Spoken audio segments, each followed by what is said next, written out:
اجازت چاہتا ہوں آنے کی۔ السلام علیکم۔ وعلیکم السلام۔ وعلیکم السلام۔ خوش آمدید، آؤ بیٹھو۔ بہت شکریہ۔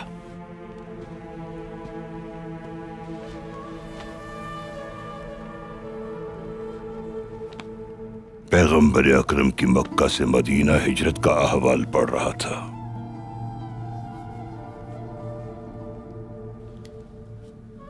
اسے پڑھنے سے واضح ہوتے چلے جاتے ہیں ہجرت کے مقاصد، اس میں چھپی برکتیں اور اس میں رونما ہونے والے معجزات۔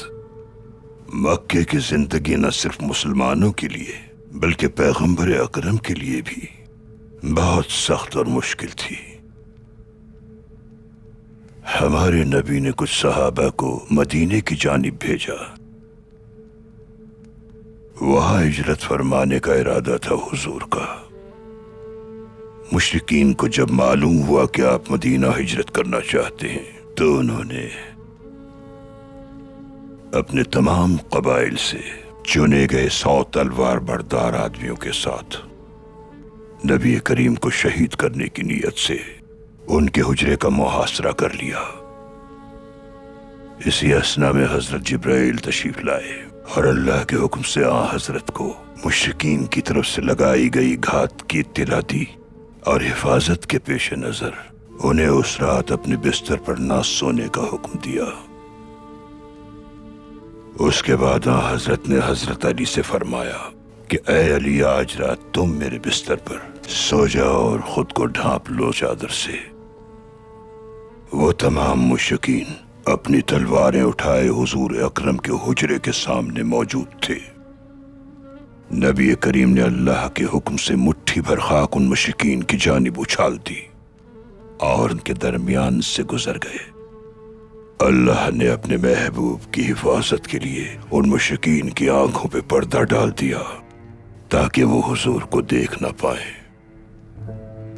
مشرکین وقت آنے پر نبی کریم کے حجرے میں داخل ہوئے اور بستر پہ موجود ہستی کے اوپر سے چادر ہٹائی اور اس منظر کو دیکھ کر ششدر رہ گئے، کیونکہ حضرت کے بستر پر موجود ہستی شیر خدا حضرت علی تھے۔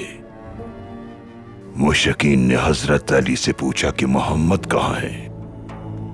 حضرت علی نے فرمایا کہ تم لوگ ان کو یہاں سے نکالنا چاہتے تھے، اس لیے اللہ کے حکم سے وہ ہجرت فرما گئے۔ مشرکین حضرت علی کا یہ جواب سن کر دم بخود رہ گئے، کیونکہ جو جال وہ بچھانے آئے تھے خود ہی اس جال میں پھنس کر رہ گئے۔ اور اسی بنا پر اللہ رب العزت سورہ انفال میں ارشاد فرماتا ہے، اے محمد اس وقت کو یاد کرو جب کافر تمہارے خلاف چال چل رہے تھے کہ تمہیں مکہ سے نکال دیں یا تمہیں مار ڈالیں۔ ادھر وہ چال چل رہے تھے، ادھر اللہ چال چل رہا تھا، اور اللہ سب سے بہتر چال چلنے والا ہے۔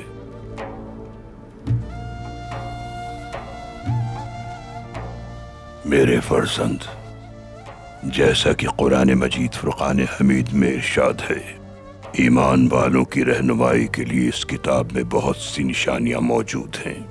ہمیں ان نشانیوں سے سبق حاصل کرنا ہے اور انہیں اپنی زندگی میں شامل کرنا ہے۔ اب چونکہ تم سردار ہو تو تمہاری سرپرستی میں دی گئی جانوں کی حفاظت کے لیے جال بچھانے کی ضرورت پڑ سکتی ہے،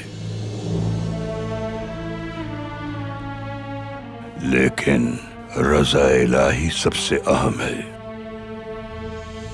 اللہ ہمیں نبی کے طریقے پر چلنے کی توفیق عطا فرمائے، وہی ہماری شفاعت اور نجات کا واحد ذریعہ ہے۔ ہم ان کی بتائی ہوئی تعلیمات پر عمل کرتے رہیں گے۔ اللہ تمہاری نصرت فرمائے۔